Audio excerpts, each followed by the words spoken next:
या बातमीपत्राचे प्रायोजक आहे LIC ऑफ इंडिया। जिंदगी के साथ भी जिंदगी के बाद भी। संपर्क 98 40 42। येवल्यात आज शरद पवार व मंत्री छगन भुजबळ यांचं हेलिकॉप्टर एकाच हेलिपॅडवर आल्यानं शरद पवार उडाले आणि मंत्री छगन भुजबळ आले अशी चर्चा रंगल्याचं पाहायला मिळालं। दोन्ही नेत्यांची भेट होते की काय असा काही वेळ कार्यकर्त्यांना वाटायला लागलं होतं।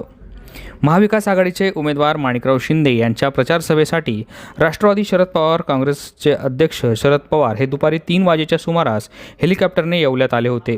याचवेळी मंत्री छगन भुजबळ हे देखील येवला दौऱ्यासाठी हेलिकॉप्टरने येवल्यात आले होते।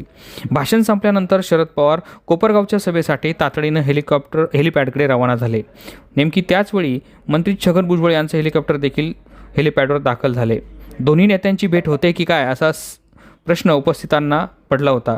मात्र शरद पवारांचे हेलिकॉप्टर काही वेळ हवेत उडून गेल्यानंतर मंत्री छगन भुजबळांचे हेलिकॉप्टर लँड झाल्यानं एकच चर्चा रंगल्याचं पाहायला मिळालं।